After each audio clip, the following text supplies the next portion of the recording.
Sir, Lalu Yadav ने नीतीश कुमार की यात्रा पे जो कटाक्ष उन्होंने किया है, कैसे आप देखते हैं इसे? देखिए, शब्द जो है ना, जी। वो संस्कार का द्योतक है। लालू यादव ने महिलाओं का अपमान किया। आधी आबादी के अपमान का सवाल है। शब्दों का चयन बड़ी सोच के करनी चाहिए, इसलिए कि शब्द संस्कार और सोच का प्रतीक है।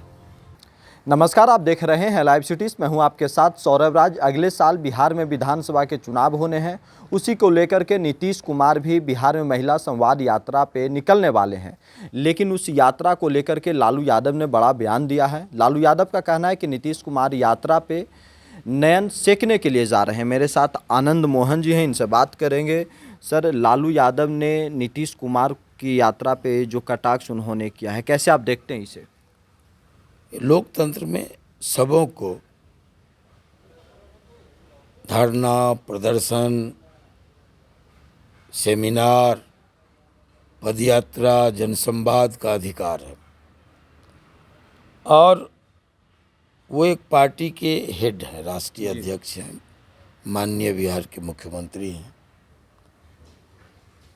तो जब दूसरे निकाल रहे हैं, दूसरे निकले हैं, तो उस पर अगर अभद्र टिप्पणी नहीं हो रही है तो ऐसे में ये किसी को भी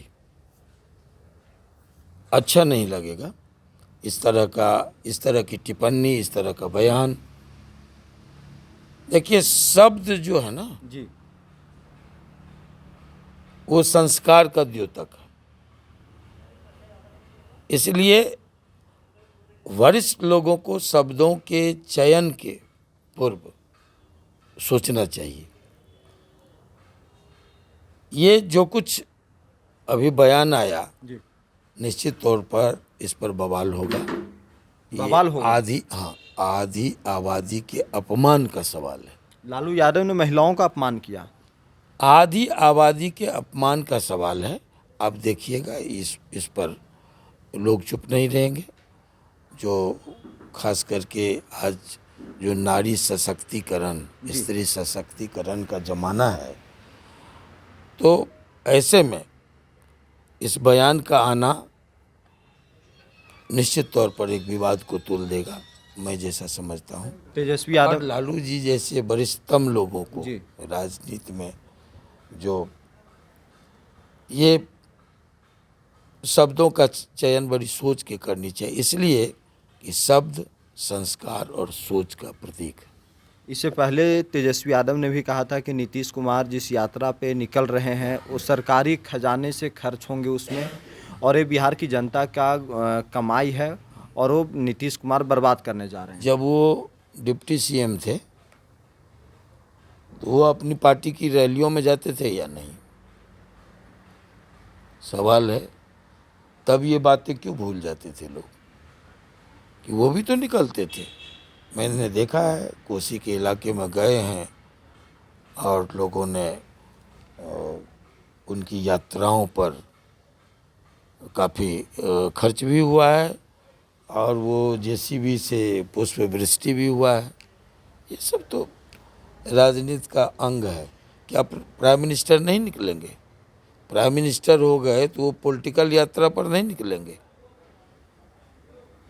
तो ये तो राजनीतिक यात्रा हो या सरकारी यात्रा हो, जी।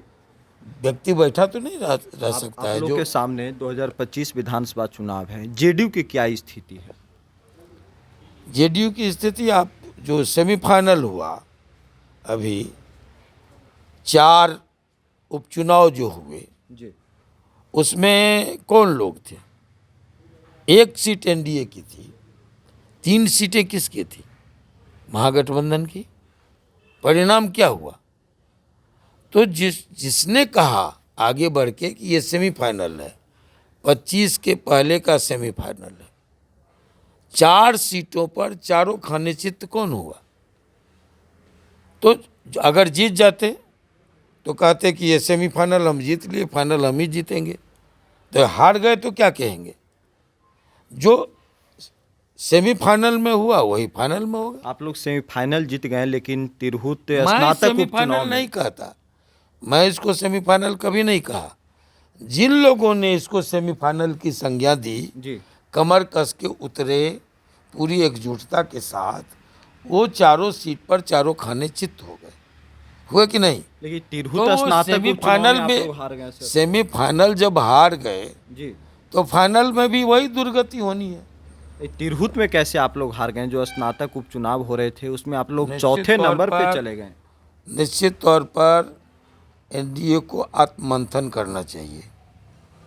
इसलिए करना चाहिए जो 4 सीटों के उपचुनाव पर शानदार हमारी उपलब्धि थी, जी तो 4 सीटें हम शानदार तरीके से जीतते हैं और स्नातक पर हम 4वें स्थान पर चले चौथे स्थान पे चले गए आप लोग। चौथे स्थान पर चले जाते हैं।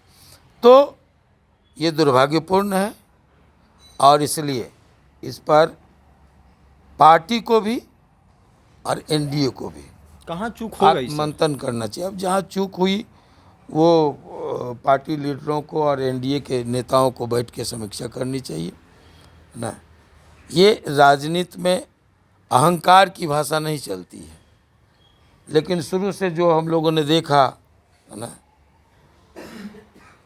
वहाँ तो एमएलए एमपी हम भी हैं, आपका क्षेत्र है। एक्स एमपी हम रहे हैं जी 2 बार। वैशाली से लवली आनंद एक्स एमपी रही है और अभी शिवहर के एमएलए भी हम लोग हैं एमपी भी आप लोग हैं। और एमपी भी हम लोग हैं। चेतन आनंद एमएलए हैं और लवली आनंद एमपी हैं। क्या जो निवर्तमान जिनके कारण खाली हुई ये सीट विधान परिषद की, उनका कर्तव्य नहीं बनता था कि हम लोगों को इसमें इन्वॉल्व किया जाए, पूछा जाए? आनंद मोहन को नहीं या- पूछा गया। या जिनको उम्मीदवार बनाया जी उनका फर्ज बनता था कि नहीं? तो ठीक है, मैं तो यही आपको कहूँगा पूछा कि नहीं गया सर। अच्छा नहीं हुआ। अब पूछा गया नहीं पूछा गया तो उनसे सवाल कीजिए। लेकिन दुख हुआ, आप लोग सीट हार गए। नहीं, हाँ तकलीफ है निश्चित तौर पर। आप लोग- अभी जो 4 सीटें जितनी मेहनत से जितनी मशक्क़त से लोगों ने ये रिजल्ट दिया, जी उसके लिए ये ठीक नहीं हुआ। ये रिजल्ट, ये परिणाम एनडीए के सेहत के लिए अच्छा नहीं रहा। चलिए शुक्रिया, थैंक यू सर हमारे साथ बात करने के लिए।